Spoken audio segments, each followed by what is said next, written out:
Apakah premi untuk asuransi unit link tidak akan berubah dari tahun pertama sampai tua? Ada nggak asuransi yang bisa terima pre-existing condition selain asuransi kelompok? Kenapa orang-orang ngarep asuransi murah dan dapat fasilitasnya oke, plus udah cukup dari asuransi kantor? Oke, hai guys. Di video ini gue akan jawab Q&A yang sempat gue sebar kemarin di Instagram gue soal asuransi, supaya kita bisa belajar lebih banyak lagi soal asuransi. Oke, buat kalian yang belum kenal, nama gue Philip Mulyana dan gue adalah seorang financial coach. Dan gue pengen sharing ke kalian soal apa yang gue tahu soal asuransi, supaya kita bisa lebih terbuka mungkin pikiran untuk beli asuransi. Oke, langsung aja gue mulai. Yang pertama, limit asuransi kesehatan itu yang oke berapa sih? Terus apa perlu asuransi yang cover di luar negeri? Ini pertanyaannya ada dua yang mirip. Yang kedua juga pertanyaannya, perlu nggak sih asuransi sampai mencakup seluruh Asia? Pertimbangannya apa? Oke, mungkin gue jawab yang pertama dulu. Apakah asuransi perlu cover sampai ke luar negeri? Oke, gini, kita harus sesuaiin sama lifestyle kita juga. Contoh, kalau misalkan kita adalah orang yang biasa-biasa aja, menurut gue nggak perlu sampai seluruh Asia. Karena gini, kalau misalkan berobat ke seluruh Asia, itu kan bukan cuma berobatnya doang ya yang kita harus bayar, bukan cuma ke rumah sakit kita harus bayar, tapi biaya akomodasinya termasuk sama nginep di hotel, terus udah gitu pendamping dan lain-lain. Dan biasanya kalau misalkan kita harus pakai benefit yang harus ke luar negeri, itu berarti harusnya kita udah sakit keras, amit-amit, ya kan? Itu orang udah sakit keras baru harus keluar negeri untuk second opinion atau yang lain-lain lah. Nah biasanya tuh yang travel destination untuk medical itu kayak China, kalau nggak di Jepang juga oke, dan terutama mungkin yang paling famous itu adalah di Singapura. Dan itu lumayan pricey memang. Nah tapi kalau misalkan kantong kita tidak memungkinkan untuk membayar premi yang luar biasa besar untuk berobat di Singapura dan lain-lain, ya nggak apa-apa. Malaysia juga sebuah option menurut gua. Atau Indonesia doang juga nggak apa-apa. Jadi kalau misalkan beli asuransi, nggak usah berpikir untuk 100% akan di cover. Gue bisa di cover sampai ke Amerika, gue bisa di cover sampai ke Eropa. Tapi apakah kita mampu untuk travel ke sana, terus udah gitu bawa pendamping, udah gitu akomodasi dan lain-lain. Meskipun biasanya ada pihak asuransi beberapa yang bayarin akomodasi dan lain-lain, tapi tetap aja sih kita kan harus bayar dulu kan kalau misalnya kayak gitu. Jadi menurut gue sesuaiin juga sama lifestyle kalian, sesuaiin sama kantong kalian, budgetnya ada apa enggak. Kalau misalkan budgetnya ada dan sesuai sama lifestyle kalian, ya silahkan monggo gitu berobat sampai seluruh Asia. Tapi kalau misalkan nggak sesuai, ya di Indonesia doang juga nggak apa-apa. Indonesia juga banyak dokter yang bagus, Indonesia juga banyak rumah sakit yang bagus. Kalau misalkan mau second opinion, kalian bisa naikin ke Malaysia mungkin. Habis dari Malaysia mungkin baru ke Singapura dan lain-lain gitu. Jadi kuncinya adalah samain sama lifestyle kalian. Nggak bisa pukul rata semuanya. Yang kedua itu limit asuransi itu yang oke berapa.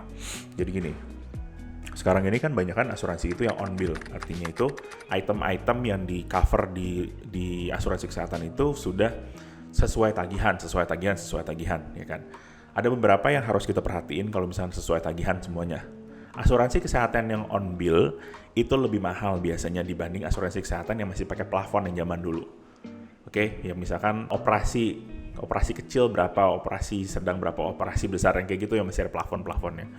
Kalau misalkan kita beli yang on bill, itu udah pasti lebih mahal karena di cover semuanya sesuai dengan syarat dan ketentuan supaya nggak misleading ya. Yang kita harus lihat adalah total dari perlindungan tahunannya. Jadi meskipun itu on bill, tapi kalau misalkan total dari perlindungan tahunannya itu kecil, sebenarnya itu akan menjadi kayak limitasi buat kita. Nah, itu satu. Dan yang kedua, inflasinya kan gede ya. Artinya kalau misalkan contoh untuk berobat di Jakarta misalkan, untuk berobat yang normal di Jakarta yang sakit biasa misalkan operasi usus buntu atau yang lain misalnya adalah 50 juta, di tahun-tahun berikutnya akan naik inflasinya kayak sekitar 15%-an gitu. Yang kita harus perhatiin adalah limit tahunannya itu akan naik apa enggak sih nantinya. Contohnya kalau misalkan limit tahunannya itu adalah 1M sekarang, tahun depannya itu akan naik apa enggak? Tahun depannya lagi akan naik apa enggak? Karena ada beberapa asuransi yang menaikkan limit tahunannya meskipun ada limit tambahan biasanya gitu. Jadi yang perlu diperhatiin adalah total limit tahunan sama limit tambahannya berapa gitu.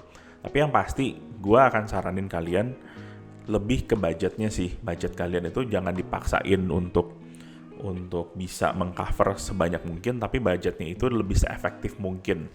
Menurut gue kayak gitu. Oke, buat jawab satu doang ini panjang banget ya. Bentar ya. Kayaknya gue jawab 3 pertanyaan aja supaya video ini nggak terlalu panjang ya. Apakah premi untuk asuransi unit link tidak akan berubah dari tahun pertama sampai tua? Tidak. Jadi, premi unit link itu ada kemungkinan untuk naik. Kalau misalkan nggak percaya, silahkan coba cek polisnya. Kalau misalkan di polisnya ada bilang premi ini dijamin tidak akan naik seumur hidup, berarti itu tidak akan naik. Kalau misalkan di polis itu nggak ada tulisan premi itu dijamin akan tetap sampai seumur hidup, berarti itu tidak dijamin. Oke? Jadi selalu patokannya itu ada polis, dan setahu gua tetap ada repricing yang memungkinkan di unit link, meskipun relatif lebih flat dibanding tradisional. Next, kenapa banyak yang underestimate unit link? Ini lagi ada tawaran menarik sekarang lagi pakai tradisional. Oke. Kenapa banyak yang underestimate unit link? Karena unit link, terus terang, unit link selama 5 tahun, 10 tahun terakhir mungkin banyak yang mis-selling. Banyak kalau misalkan kalian suka lihat di berita, asuransi tidak mengcover, kalau enggak udah ada klien yang ngamuk-ngamuk di kantor cabang. Gue inget beberapa bulan yang lalu ada kasus kayak gitu juga. Itu sebenarnya adalah kayak mis-selling sama oknum. Gue akan sebut oknum ya, nggak semuanya agent of course kayak gitu. Mis-selling, jadi oknum agent menjelaskan sesuatu yang nggak benar, jadi namanya itu rusak. Contoh, nasabahnya disuruh cukup bayar 10 tahun aja pak, nanti kalau misalnya udah 10 tahun nggak perlu bayar lagi. Itu satu yang biasanya banyak. Yang kedua, cukup bayar 10 tahun aja pak, nanti 10 tahun hasilnya preminya akan kembali, atau enggak hasil investasinya ntar akan bisa ditarik nih, hasilnya ada segini. Itu adalah yang kedua biasanya. Yang ketiga, sebenarnya banyak lah yang kayak gini-gini, cuma intinya adalah unit link itu namanya lumayan kena imbasnya karena banyak oknum yang menjual dengan cara yang salah, mengutamakan si investasi dibanding si proteksinya. Jadi nggak dilihat proteksinya, yang dilihat adalah investasinya. Itu adalah sesuatu yang salah. Itu baru ketahuan setelah si nasabah ini invest dalam tanda kutip, invest 5, 6, 7 tahun, 8 tahun sampai 10 tahun setelah mereka tahu hasilnya berapa dan mereka mau tarik, ternyata hasilnya nggak sesuai sama dijanjiin awal. Jadi itu adalah jeleknya. Yang kedua juga ada kemungkinan karena premi unit link itu kan lebih mahal dibanding tradisional, ya kan? Jadi itu akan sangat gampang banget apple to apple ya. Jadi ya udah, premi ini lebih murah, ini premi ini lebih mahal, kenapa gue nggak pilih yang lebih murah aja terus investasiin sisanya, gitu. Itu juga ada kejadian kayak gitu.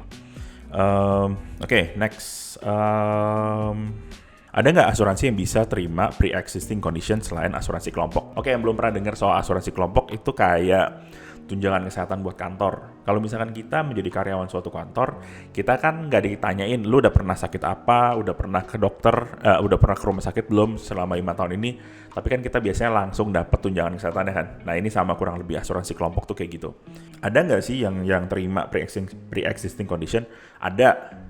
Kalau misalkan di lokal dulu itu biasanya itu pada saat promo. Jadi misalkan produknya baru launching, terus udah gitu mereka butuh hit target, mungkin gue nggak ngerti kayak gimana juga strateginya. Terus udah gitu diterima dulu tuh yang pre-existing condition, terus udah gitu ya udah, biasanya setelah beberapa lama kemungkinan akan ditutup promo itu dan syarat dan ketentuannya akan diganti. Itu pernah juga jadi kayak gitu. Tapi setahu gue ada asuransi luar juga yang terima pre-existing condition. Nah, tapi masalahnya biasanya yang terima pre-existing condition itu ada 2 kategori. Yang satu adalah promosi, which is kalau promosi syarat dan ketentuannya kemungkinan akan diganti. Nah, yang kedua mahal karena mereka harus tanggung ekstra resiko. Jadi ya satu di antara dua menurut gua itu adalah yang ada sekali di market sekarang ini ya. Oke, nah ini menarik nih. Kenapa orang-orang ngarep asuransi murah dan dapat fasilitasnya oke, plus udah cukup dari asuransi kantor? Ini sebenarnya bukan cuma asuransi doang, tapi ini adalah gimana kita membeli sebuah barang. Kalau misalkan kalian tahu ada yang namanya price, ada yang namanya value. Price is what we pay, apa yang kita bayar.